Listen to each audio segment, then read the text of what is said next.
Oke, saya ulangi ya. Jadi suatu penelitian itu bisa terjadi, bisa ada suatu penelitian jika ada masalah.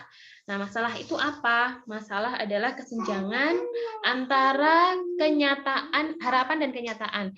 Jadi apa yang diharapkan itu berbeda dengan kenyataan, maka jadilah itu masalah. Nah, dalam dunia pendidikan, masalah itu bisa ditinjau dari sudut pandang makro dan mikro. Ini nanti bisa kalian lihat ya. Nih.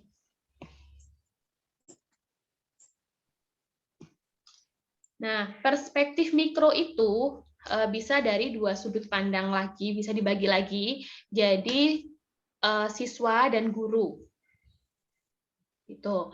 Nah, dari sudut pandang guru itu kita bisa mengambil masalah berupa pendidikan dan pelatihan bagi guru, pendidikan profesional, pengembangan guru profesional, pengetahuan yang dimiliki oleh guru, keterampilan mengajar guru, kemudian dokumentasi pembelajaran.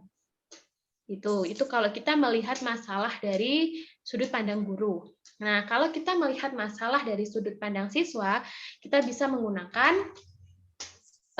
siswa baik siswa tingkat dasar, menengah, maupun tinggi, maupun siswa tingkat atas ya. Nah, itu kita bisa mengambil hal-hal terkait pengetahuan mereka, keterampilan mereka, sikap mereka, atau juga tentang literasi, tentang pengalaman belajar mereka, itu juga bisa. Itu pengambilan masalah dari sudut pandang mikro, sudut pandang yang kecil, yaitu sudut pandang siswa dan guru. Kemudian sudut pandang makro. Makro itu berarti luas. Jadi masalah yang diambil itu lebih luas dibandingkan yang tadi saya jelaskan. Perspektif makro ini berupa masalah umum yang terjadi dalam dunia pendidikan, seperti kurikulum dan dokumentasi kebijakan, atau juga analisis asesmen atau penilaian. Jadi kalau yang mikro itu berarti masalah sempit, masalah yang kecil berkaitan dengan guru dan siswa. Kalau masalah makro itu masalah yang besar berkaitan dengan permasalahan pendidikan yang luas seperti kurikulum, karena kurikulum itu kan luas banget, atau kebijakan. Kebijakan itu juga luas. Contoh konkretnya begini. Misalnya kita mau mengambil masalah mikro. Misalnya nih, kita melakukan pengamatan di suatu kelas. Anggap aja itu kelas 4 gitu ya. Nah, di kelas 4 itu kita menemukan beberapa masalah. Biasanya masalah itu banyak, nggak cuma satu. Misalnya ada masalah tentang beberapa siswa yang sering terlambat masuk kelas. Itu masalah pertama. Misalnya dari 20 siswa, 4 siswa itu sering terlambat masuk sekolah, masuk kelas. Itu masalah yang pertama. Masalah yang kedua, 30% siswa itu kesulitan memecahkan masalah matematika, misalnya. Kemudian ada lagi masalah yang lain, misalnya 3 orang siswa belum bisa memahami isi bacaan. Kemudian masih ada lagi masalah, misalnya berapa ya? Misalnya 35% siswa kurang terampil dalam melaksanakan percobaan, misalnya gitu. Nah, itu semua masalah. Itu masalah yang seperti itu hubungannya berarti masalah perspektif mikro dari sudut pandang siswa. Itu yang barusan saya contohkan seperti itu. Nah, bagaimana dengan mikro sudut pandang guru? Misalnya begini, dari suatu sekolah ada separuh guru, 50% guru itu tidak urut dalam melakukan praktik mengajar. Atau masalah lagi, 90% guru belum mengikuti program pendidikan profesi guru. Itu misalnya masalah yang kedua. Masalah yang ketiga, misalnya nilai skor dari kemampuan guru, kemampuan dasar guru kurang dari rata-rata. Misalnya, nah itu contoh masalah ditinjau dari perspektif mikro sudut pandang guru. Gimana dengan perspektif makro? Nah, contoh masalahnya kalau yang makro itu gini. Misalnya masalah efektivitas penerapan kurikulum 2013 di MI Sekecamatan Mojo Tengah. Misalnya itu termasuk makro. Atau permasalahan lagi, misalnya pengaruh pendidikan karakter di pendidikan karakter yang diterapkan di sekolah-sekolah se-Kabupaten Wonosobo. Misalnya, itu kan luas ya. Pendidikan karakter itu kan luas. Itu masuknya ke kurikulum. Itu juga bisa seperti itu. Jadi itu contoh-contoh dari masalah.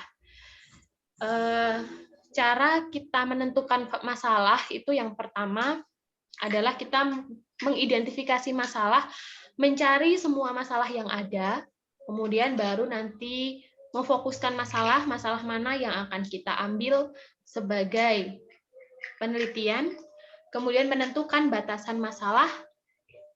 Jadi masalah-masalah itu harus dibatasi supaya tidak terlalu luas.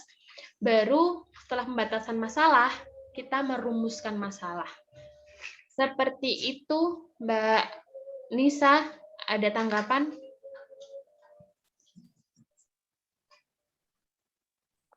Baik, Bu. Sudah jelas.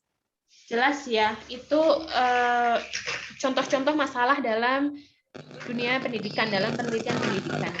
Ibu mau tanya? Boleh, siapa ini barusan yang ngomong? Yeslin. Oke, Mbak.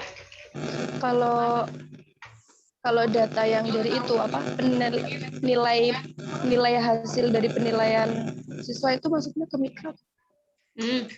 Kalau hasil penilaian siswa entah itu ulangan gitu ya, misalnya hasil ulangan, grafik ulangan itu masuknya di mikro. Mikro yang tergantung kita ulangan itu ngambilnya nilai dia yang pengetahuan atau nilai dia yang keterampilan atau nilai dia yang sikap. Gitu kan di kurikulum 2013 itu kan penilaiannya ada 3 penilaiannya. Ada penilaian kognitif, ada penilaian psikomotor atau keterampilan, dan ada penilaian sikap. Gitu. Nah, kita mau mengambil hasil belajar dia atau hasil nilai dia itu yang mana? Gitu. Boleh salah satu, boleh memilih dari 3 itu. Nah, itu masuknya di masalah mikro yang sudut pandangnya siswa. Begitu Mbak Yesrin. Jadi misalnya kita mau mencari permasalahan di sekolah, kemudian kita melihat dari hasil rapotnya anak-anak, itu bisa juga gitu, bisa dimasukkan ke mikro sudut pandangnya siswa. Gitu. Ada tanggapan? Bu, terima kasih, Bu. Silakan yang mau tanya lagi, boleh. Ibu mau tanya. Iya, Mbak Marfu Atim ya? Iya, yang keterbatasan itu kan ada kompleksitas masalah. Itu saya belum maksudnya gimana, Bu. Dan terus kan kalau penelitian pendidikan itu kan upaya memahami beragam masalah dan fenomena pendidikan. Nah, untuk kedepannya kita cara menelitinya itu bagaimana kayak gitu, Bu, dalam kuliah kita kayak gitu. Oke. Keterbatasan ya tadi ya yang ditanyakan ya? Iya. Di sini tak cantum kira yo. Ada, Bu.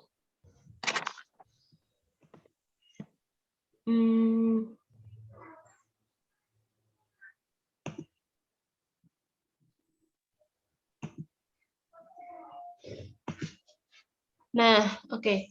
Ya, di sini ya. Ini sambil saya ulas kembali tentang penelitian pendidikan. Nah, penelitian pendidikan itu upaya ilmiah untuk memahami beragam masalah dan fenomena pendidikan. Jadi memang lingkupnya itu pendidikan. Itu ruang lingkupnya bisa beririsan dengan bidang lain, bidang ilmu yang lain.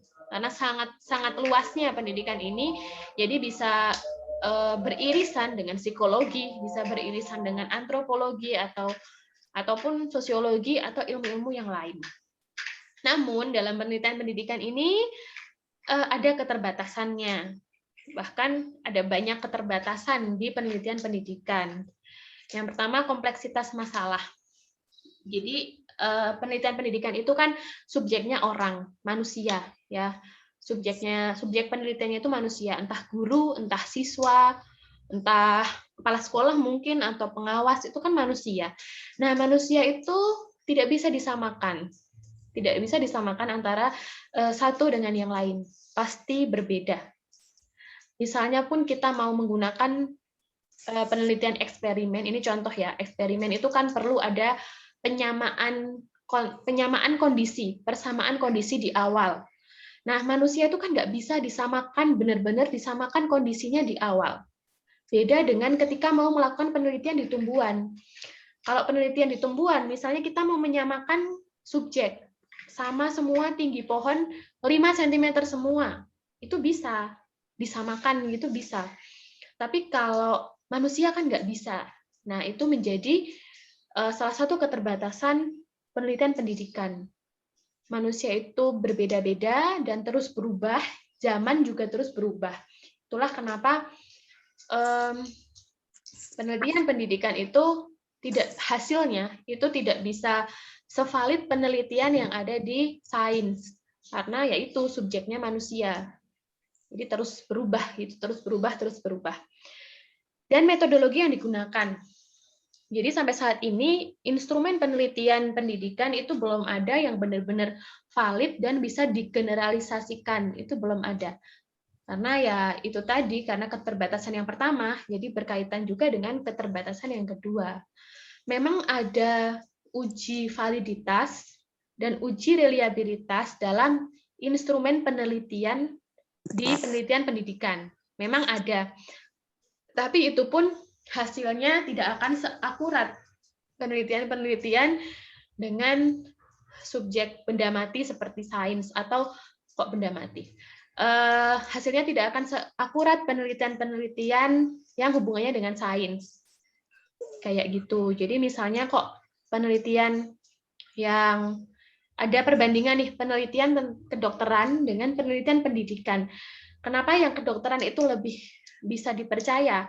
Karena itu kan yang diteliti meskipun manusia itu hubungannya kan dengan sesuatu yang bisa bersifat ajek.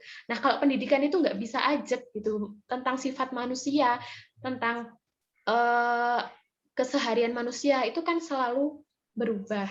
Tapi itu pun bisa diantisipasi. Jadi bisa keterbatasan itu bisa diantisipasi. Caranya dengan berusaha meminimalkan hal-hal yang memungkinkan menjadi pengganggu gitu. Jadi misalnya nih kita mau melakukan penelitian untuk mengetahui efektivitas suatu model pembelajaran. Nah, kita berusaha supaya hasil penelitian nanti itu memang benar-benar karena model pembelajaran. Pengganggu-pengganggu yang lain itu berusaha diminimalisir. Pengganggu yang lain itu misalnya kondisi siswa yang kemampuannya berbeda-beda itu berusaha diminimalisir gitu. Jadi ketika kita melakukan penelitian, diusahakan siswa itu startnya sama. Itu untuk mengatasi keterbatasan ya. Ini contoh. Startnya sama, maksudnya tidak ada yang pinter banget, tidak ada yang bodoh banget gitu. Jadi rata-rata hampir sama kemampuannya, kemudian usianya hampir sama, nggak ada yang tunggaan, nggak ada yang terlalu muda kayak gitu. Kemudian guru yang mengajarkan juga sama. Nah, itu salah satu cara untuk mengatasi keterbatasan penelitian pendidikan. Bisa juga dengan melakukan validitas dari ahli gitu. Di instrumen penelitian yang kita gunakan itu dikonsultasikan dengan pakar atau ahli. Itu untuk menghindari terjadinya bias dalam instrumen penelitian kita. Nah, mungkin ada beberapa kata yang baru bagi kalian ya.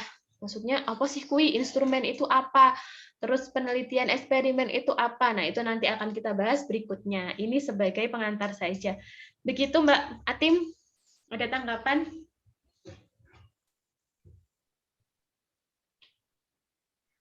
Terus itu Bu, kita kan melakukan penelitian pendidikan. Apa kita harus terjun langsung ke yang harus kita teliti, atau kayak misalkan kalau ruang lingkupnya itu kan mencakup kayak psikologi, sosiologi, politik, dan ekonomi. Apakah kayak melalui jurnal seperti itu, atau bahkan artikel berita kayak gitu, atau memang kita harus terjun ke sana kayak gitu? Ada banyak alternatif ya, tergantung penelitian apa yang akan kita pilih. Nah, di mata kuliah ini nanti kita akan membahas setidaknya ada penelitian kualitatif dan kuantitatif. Itu nanti yang akan kita bahas berikutnya. Itu dua jenis penelitian besar. Nanti ada jenis penelitian di dalamnya. Di kuantitatif itu ada eksperimen, ada kuantitatif deskriptif, ada lagi pengembangan, nanti ada pengembangan, ada juga penelitian kajian apa sih namanya? Kajian pustaka, library research gitu loh, maksudnya entah kajian buku, kajian literatur kayak gitu. Terus ada lagi nanti jenis-jenis penelitian yang lain. Kemudian di semester berikutnya mungkin atau semester ini nanti kalian juga ada penelitian tindakan kelas yang masuk di mata kuliah tersendiri. Nah, bagaimana kita mencari masalah itu tergantung penelitian apa yang akan kita ambil. Misalnya kita mau mengambil penelitian tindakan kelas, berarti kalian harus mencari masalah di suatu kelas yang ada di suatu sekolah. Jadi terjun langsung, mengamati langsung apa sih masalah yang terjadi di suatu kelas itu. Kalau kita nggak punya kelas, karena kita masih mahasiswa, itu bisa tanya ke guru kelas tentang masalah-masalah yang dihadapi oleh siswa di kelas tersebut. Itu jika mengambil penelitian tindakan kelas. Jika mau mengambil library research atau penelitian berbasis literatur, kajian literatur, itu bisa menggunakan referensi-referensi yang sudah ada, seperti buku atau artikel. Cuman untuk library research ini perlu banyak referensi, minimal referensinya 60 artikel ke atas. Gitu. Jadi referensinya harus banyak kalau mau mengambil penelitian jenis library research atau penelitian kualitatif. Itu referensinya harus banyak, dasar ilmu kita harus mumpuni supaya hasil penelitian kita itu bisa dipercaya. Terus kalau mau penelitian eksperimen, itu juga yang paling gampang ya, yang paling gampang kita observasi juga ke sekolah.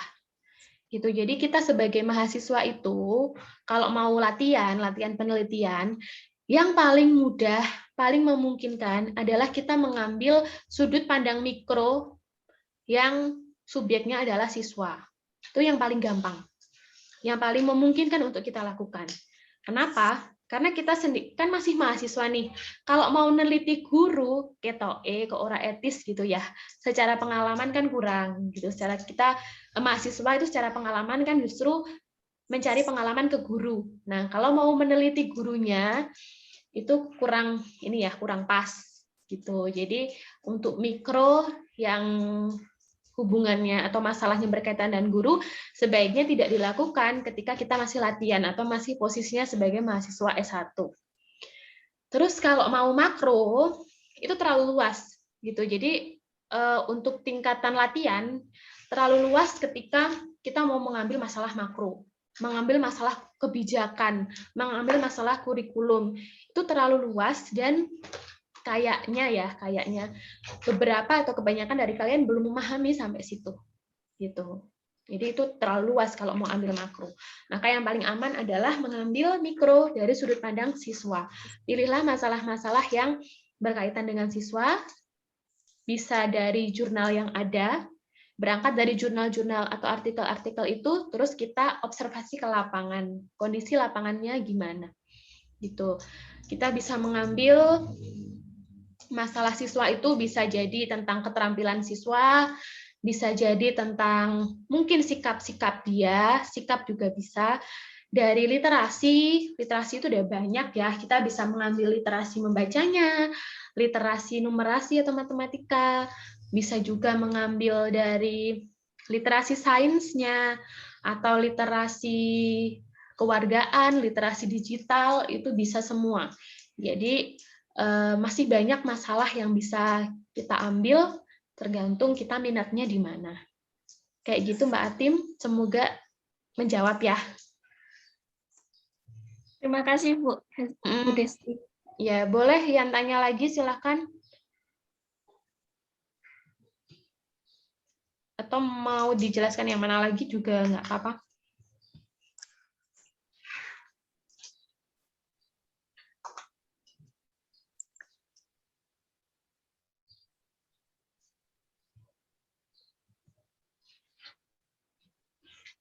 Ada lagi yang mau bertanya?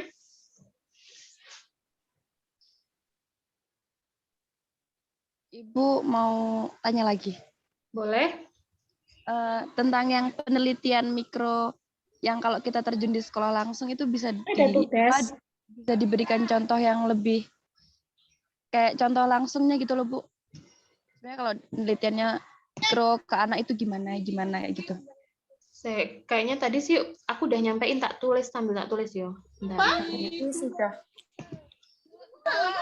Tadi saya udah menyampaikan contoh yang mikro itu kayak gimana. Nah, ini misalnya tak tulis aja.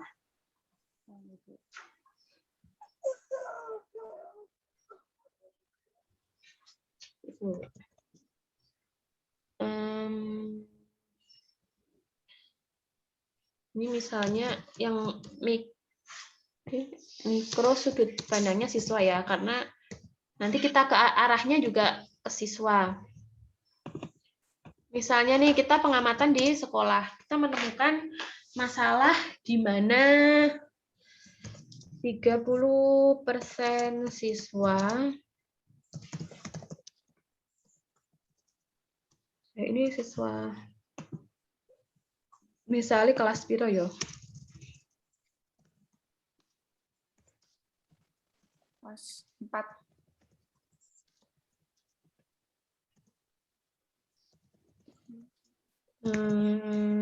Ini misalnya. Ini misal satu contoh ya, satu contoh masalah berkaitan dengan siswa. Lagi misalnya.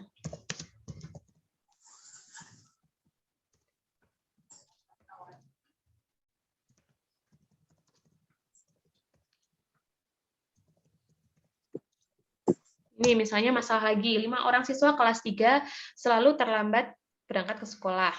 Misalnya lagi nih.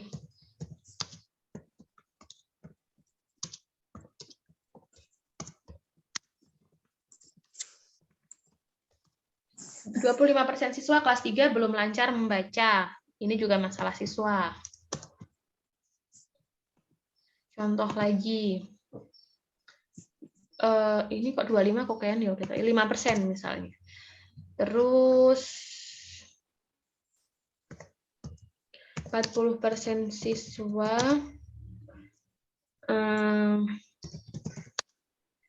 kelas 3 belum mampu memahami bacaan dengan baik. Nah, itu contoh-contoh masalah yang bisa kita temukan di sekolah. Gitu. Nah, karena kita tidak punya sekolah, maksudnya mahasiswa itu belum punya sekolah, belum mengajar, maka ini, pengamatan ini, nanti untuk jangka panjangnya ya, pengamatan ini bisa dilakukan melalui pertama, sering baca artikel, jurnal. Kedua, kalian mengamati siswa kalian ketika PPL. Ketiga, bisa tanya ke gurunya langsung. gitu. Saran saya suatu hari nanti kalau kalian mau mengajukan proposal itu silahkan sekolahnya dipilih yang sekolah PPL atau penelitian ya, atau penelitian itu mengajukan di sekolah yang digunakan untuk PPL. Plusnya adalah kalau kita menggunakan sekolah PPL itu kita udah tahu siswanya, udah pernah ketemu siswanya. Harapannya sih udah lancar ya pembelajaran tidak daring seperti ini. Yang kedua udah kenal dengan gurunya. Yang ketiga lingkungan itu kita udah terbiasa dengan lingkungan. Jadi nggak usah memulai dari hal yang baru kayak gitu. Itu Mbak Yeslin ada tanggapan? Udah paham belum terkait contoh permasalahan ini? Insya Allah paham. Ya. Untuk persentase ini saya barusan ngarang ya. Nanti kalian sesuaikan aja dengan kondisi lapangannya seperti apa. Begitu, ada lagi yang mau ditanyakan? Bu, mau tanya lagi. Itu kan yang penelitian eksperimen. Nah, salah satu contohnya adalah observasi di kelas. Nah, biasanya kalau observasi di kelas, itu yang kita amati itu apa aja sih, Bu? Itu observasi itu pra penelitian ya. Jadi sebelum kita melakukan penelitian, istilahnya kita mau golek-golek masalah sih gitu loh, mencari masalah apa yang sebenarnya ada di lapangan. Itu pakainya observasi dulu. Sebelum kita melangkah ke penelitian, itu kita observasi dulu, pengamatan di lapangan. Juga sering-sering baca artikel itu supaya sinkron. Nah, itu yang perlu diamati itu apa saja? Karena tadi saya sudah ngomong ya, lingkupnya siswa saja. Ketika kita latihan penelitian itu, kita mengambil masalah di bagian siswa aja. Nah, yang kita amati tergantung penelitian yang diambil. Kalau penelitian tindakan kelas, nanti dicari masalah yang paling harus segera diselesaikan, atau masalah kelas itu yang paling besar persentasenya yang mana. Nah, selain penelitian tindakan kelas, bebas kita mau mengambil masalah yang mana. Apakah masalah yang sesuai dengan minat kita, ataukah masalah yang kita anggap itu menyenangkan, juga boleh. Jadi yang diamati itu tergantung kita mau ambil penelitian apa dan minat kita di mana. Contohnya gini. Jadi misalnya itu ini penelitian untuk yang bukan PTK ya. Alurnya gini. Tak tulis aja. Tak tulis aja bentar. Ini misalnya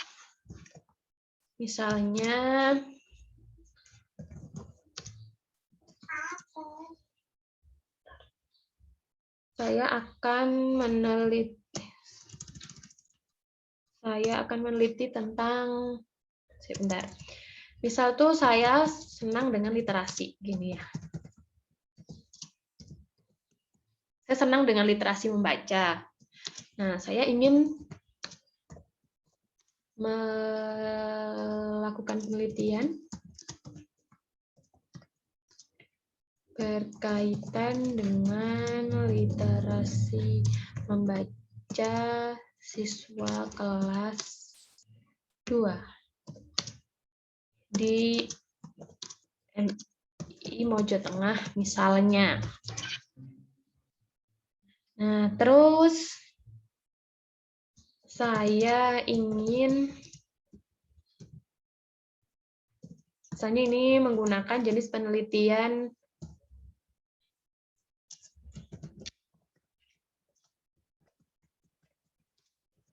kuantitatif deskriptif. Nah, misalnya seperti ini nih. Saya pengen pakai kuantitatif deskriptif, saya senang dengan literasi membaca, minat saya di situ, dan saya ingin melakukan penelitian berkaitan dengan literasi membaca di kelas 2. Maka apa yang pertama saya lakukan? Nah, yang pertama saya lakukan adalah saya pertama baca artikel, ini cari di Google tentang literasi membaca siswa SD. Dari membaca artikel itu kan kita akan memperoleh pengetahuan baru terkait literasi membaca. Di daerah lain itu seperti apa sih gitu. Nah, kita nanti akan dapat inspirasi dari situ. Setelah sering-sering baca artikel, kemudian kita menentukan hal-hal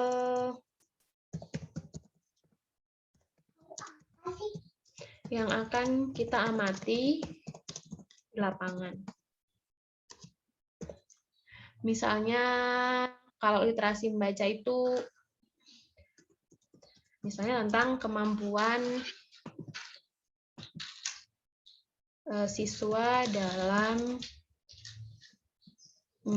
membunyikan kata. Kemampuan siswa dalam memahami bacaan.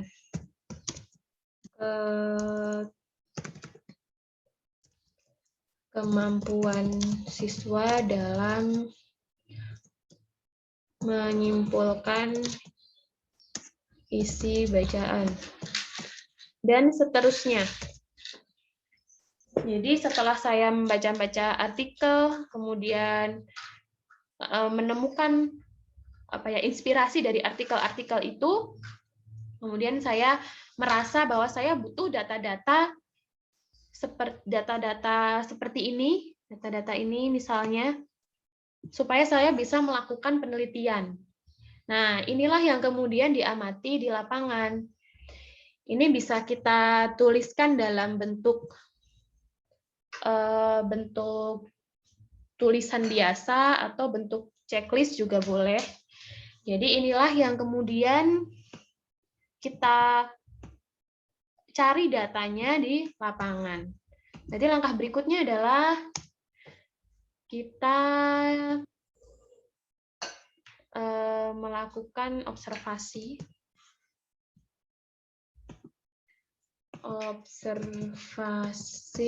di lapangan. Di lapangan ini berarti kalau observasi di lapangan bisa di ini ya, berarti di MI ya.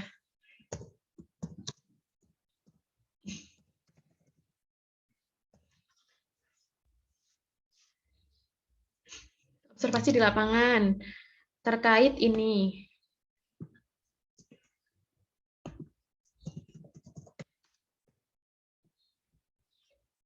Nah, caranya gimana? Bisa dengan pengamatan langsung. Pengamatan langsung itu kita masuk kelas atau wawancara ke guru. Ini untuk mengetahui kondisi awal dari apa yang akan kita teliti gitu loh. Jadi untuk tahu awalnya tuh kayak gimana.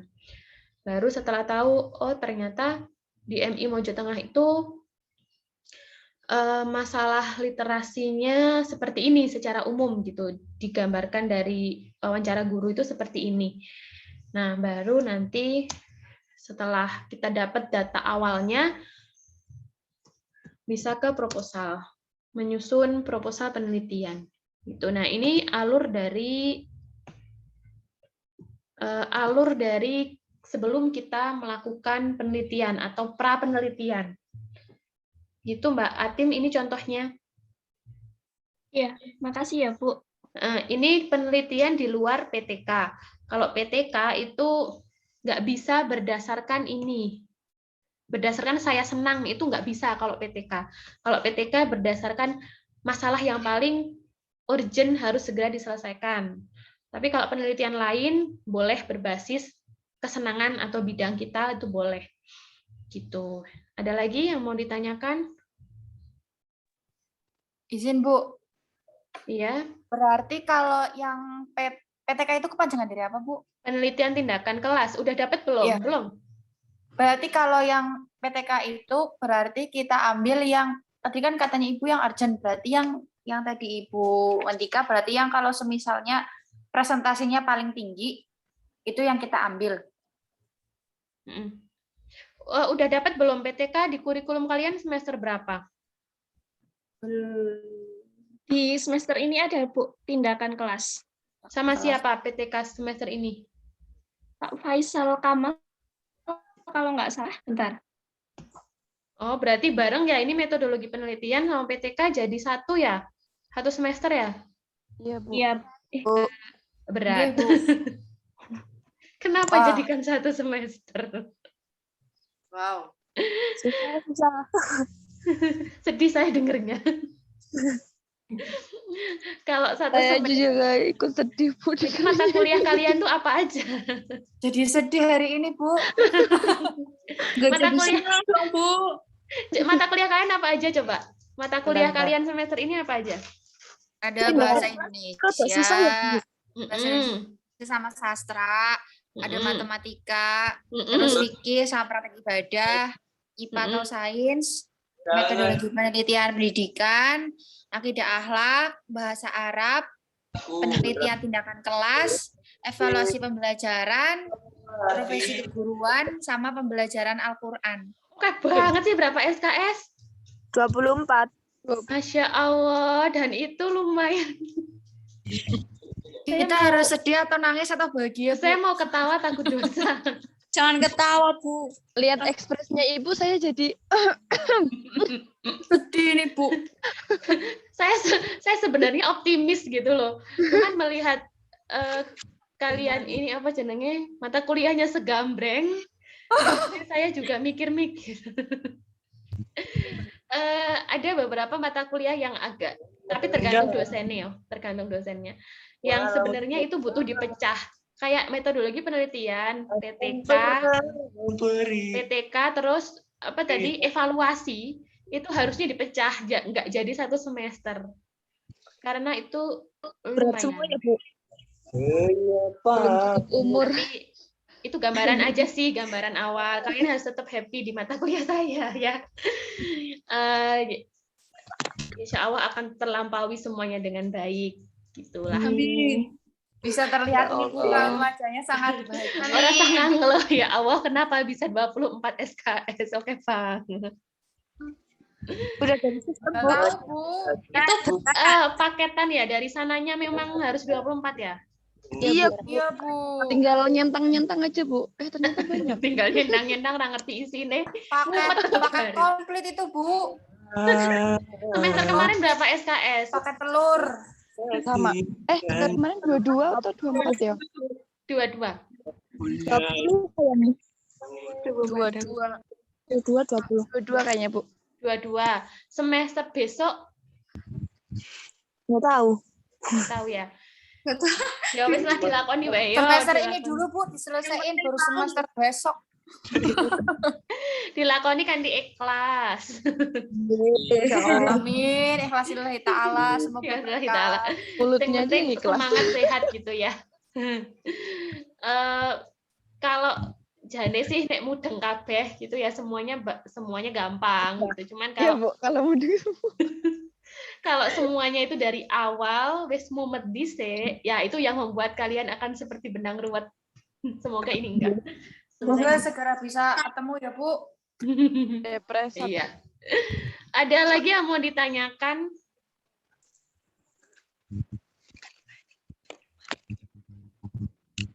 Ada lagi yang mau ditanyakan terkait ini penelitian pendidikan? Belum, Bu. Mungkin yang lain itu. Belum.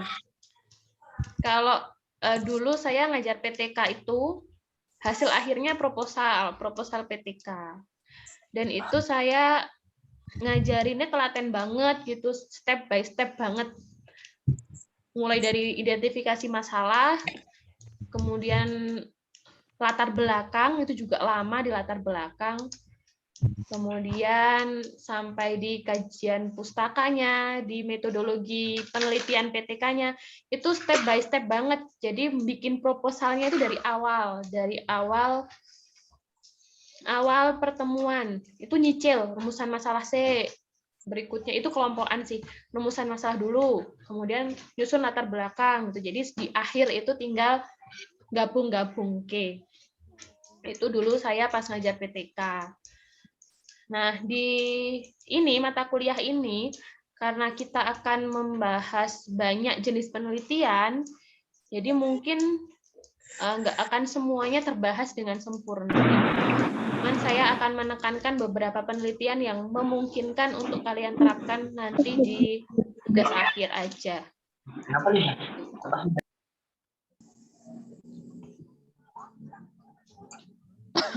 Coba saya cek dari awal ya. Jadi ini saya cepat aja dari awal. Tak sampaikan kembali, ini hakikat penelitian itu seperti ini. Sesuatu itu bisa dikatakan penelitian jika melalui metode ilmiah. Jadi ketika kalian melakukan penelitian itu harus ini semuanya ada. Yang pertama topik masalahnya atau masalah apa yang kalian ambil, teorinya harus relevan. Kemudian diambil juga tahunnya 10 tahun terakhir. Kalau sekarang tahun 2021, berarti referensi kalian harusnya minimal 2011. Terus hipotesis, itu kalian juga harus ada hipotesis. Di penelitian apapun itu ada hipotesisnya, entah PTK, entah enggak, itu ada hipotesisnya. Terus desain penelitian, ini berkaitan dengan penelitian apa yang kalian ambil. Terus uji hipotesis, nah ini kalau kuantitatif itu ada perhitungannya, harusnya sudah didapatkan di mata kuliah statistik, harusnya. Nah entah kalian udah dapat atau belum. Udah, Bu. Udah Bu. Ya, tapi ingat atau enggaknya nggak tahu. Semoga. Udah, Bu, tapi mumet, Bu. Semoga masih ingat. Atau bisa juga dengan bantuan perangkat lunak kayak SPSS gitu bisa. Dan itu gini, kalian bisa kok belajar di luar, maksudnya belajar sendiri otodidak SPSS itu bisa.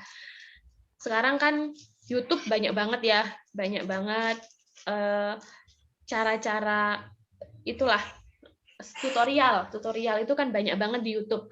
Nah, kalian bisa belajar di situ. Kalau yang merasa hitung-hitunganku kok lemah ya pakai aplikasi aja kalau misalnya mau mengambil penelitian kuantitatif. Kalau yang nggak pakai hitung-hitungan, itu penelitian kualitatif. Tapi kualitatif sama kajian literatur. Itu nggak pakai hitung-hitungan, tapi referensi kalian harus banyak, harus benar-benar menguasai.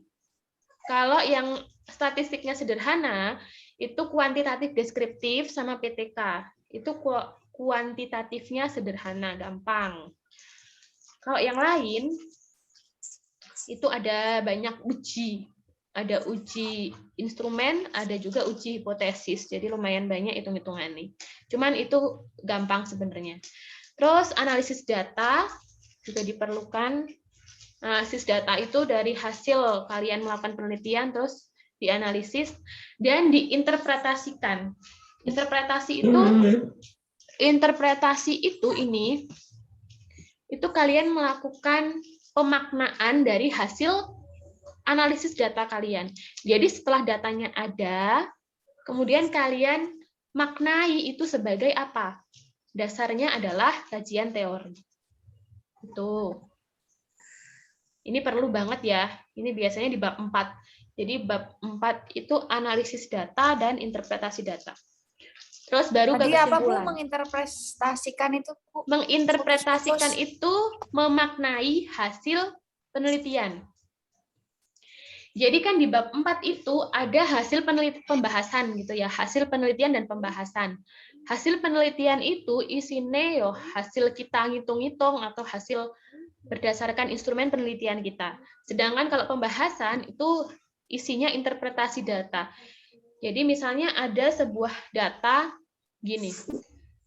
Misalnya contoh data keterampilan yang tadi aja ya, contohnya literasi baca ya. Literasi membaca siswa kelas 2 Mojo Tengah itu adalah hasilnya sebagai berikut. Kemampuan memahami bacaan hanya 5% misalnya. Nah, kita mengartikan 5% itu apa? Nah, itu munculnya nanti di interpretasi data. Jadi 5% yang ada di hasil pembahasan itu 5% yang ada di hasil penelitian atau hasil analisis data itu kita bawa ke interpretasi data, kemudian diceritakan makna dari 5% itu apa. Nah, itu maksud dari interpretasi. Terus ini kayaknya nggak perlu tak bahas lagi ya kategori kebenaran, ini cuman sedikit pengetahuan aja. Ini yang penting. Jadi hasil penelitian kalian nantinya itu harus objektif, harus bahasanya jelas. Bahasa jelas ini kan masing-masing bidang itu punya bahasa sendiri ya, punya bahasa sendiri yang kadang tidak dimengerti oleh masyarakat awam. Nah, itu yang perlu kita jelaskan. Dapat diverifikasi, itu maksudnya dapat dilakukan ulang oleh peneliti yang lain. Terus empirik, sesuai dengan kondisi nyatanya. Ini bisa dibaca sendiri ya, perbedaan metode ilmiah dan non-ilmiah. Jadi metode ilmiah itu permasalahannya harus jelas, spesifik, bisa diteliti. Kalau masalah kita itu misalnya begini, saya bingung nih memilih besok mau pakai baju yang kuning apa yang hijau. Nah, itu bukan masalah penelitian, karena nggak perlu metode ilmiah. Itu kan nggak perlu ya, masalahnya dirumuskan secara spesifik, nggak perlu ada variabelnya, jadi itu tidak termasuk dalam masalah ilmiah. Terus berikutnya, ini tadi udah ya, fungsi ini bisa dibaca sendiri. Masalah itu tadi ya udah saya sempat jelaskan juga. Dan pedomannya, masalah yang kita ambil itu layak untuk diteliti, memiliki nilai teoritis dan praktis, jadi teorinya bisa bermanfaat, secara praktik juga bermanfaat, dan realistis. Kita menentukan atau mengambil masalah itu yang real, yang realistis, yang bisa kita terapkan, yang sesuai dengan biaya kita, yang sesuai dengan kemampuan kita, ada waktu untuk melakukannya, gitu. Terus ini cara memfokuskan masalah, bisa pakai model 1, model 2. Ini tidak dicantumkan di proposal sih, jadi cuman buat bahan kalian melakukan pembatasan masalah saja. Tidak melakukan ini pun nggak apa-apa. Kalau mau langsung pembatasan masalah, nggak masalah. Nggak apa-apa maksudnya. Nah, ini contoh perumusan masalah, itu bisa berupa pertanyaan, ini pernyataan, bisa juga pertanyaan. Kalau kita misalnya di rumusan masalah pertama itu pakainya pernyataan, nanti rumusan kedua juga pernyataan gitu ya. Jadi kalau pernyataan ya pernyataan semua, kalau pertanyaan ya pertanyaan semua. Kalau yang sering saya temukan biasanya yang pertanyaan ini. Terus berikutnya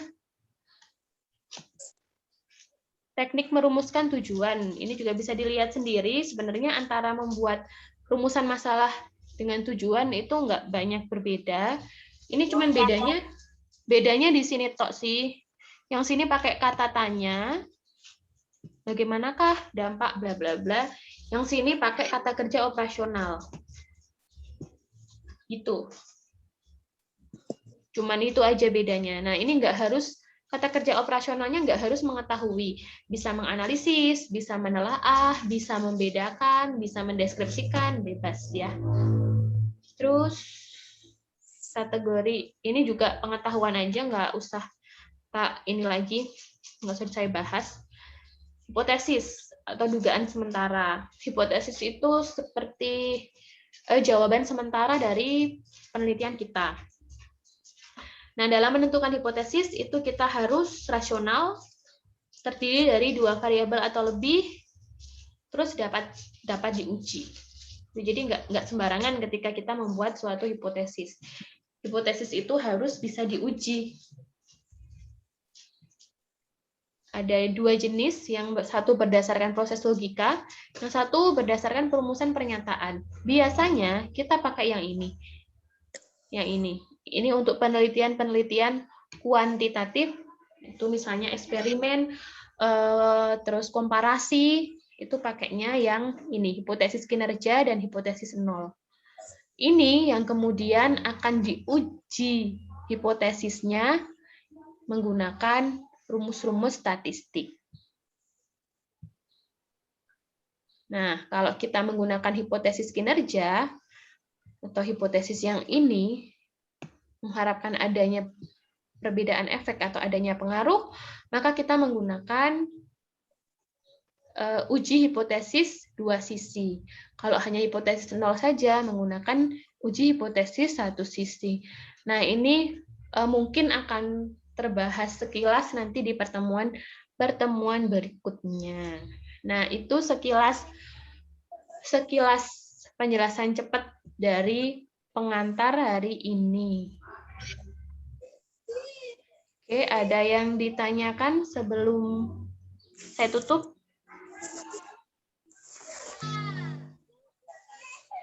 Belum, Bu. Cukup, Ibu. Pusing? Cukup. Belum. Cukup pusing banget, Bu. Masih bisa dipahami. Semoga ya, semoga masih bisa dipahami ya. Kalau misalnya suatu hari kalian menemukan kesulitan, itu boleh banget tanya ke saya, tanya Wapri gitu, nggak masalah. Kalau ada dosen-dosen yang membatasi jam layanan mahasiswa, kalau saya nggak gitu. Oke. Jadi sebatas ada yang tanya mau jam berapapun, insya Allah saya balas.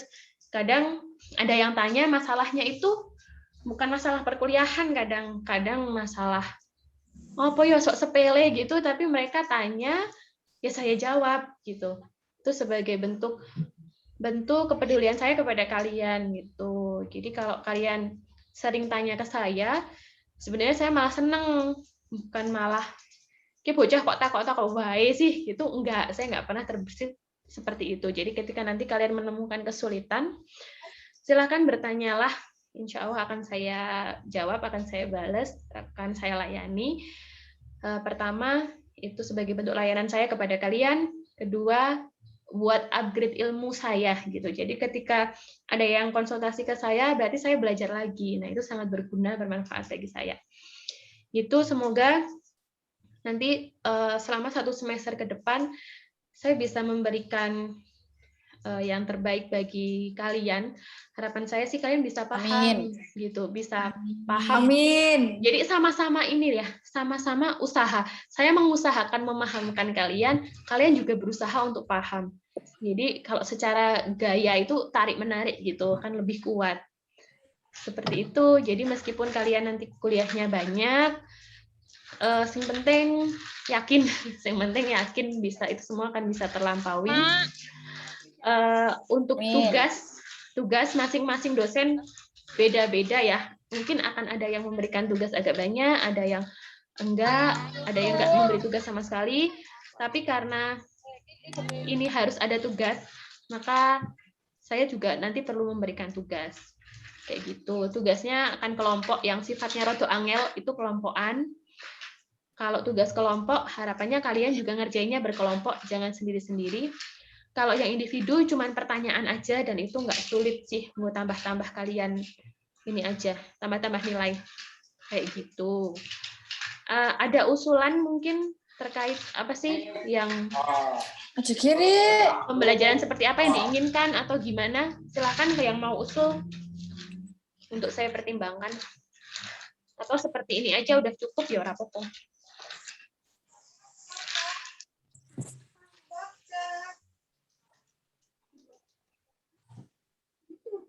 Belum ada masukan?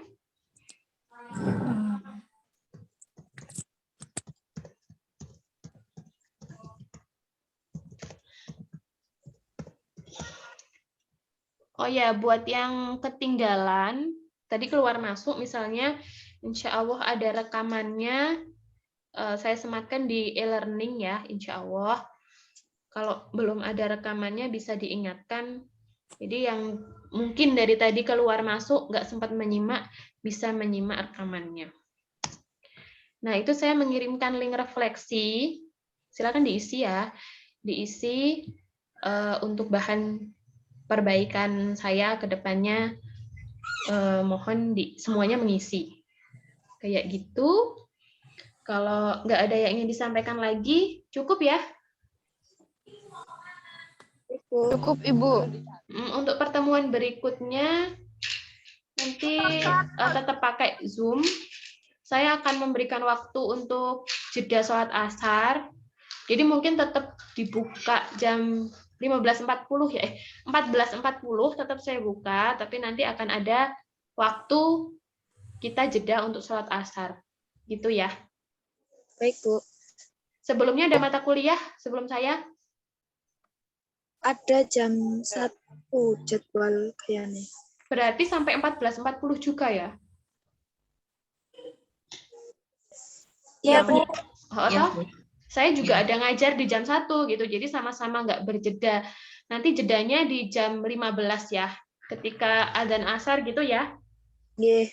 Jadi yang 15.40 tetap kita, ya 15.40, 15.45 lah, kita masuk Zoom, nanti adzan asar kita sholat baru masuk lagi.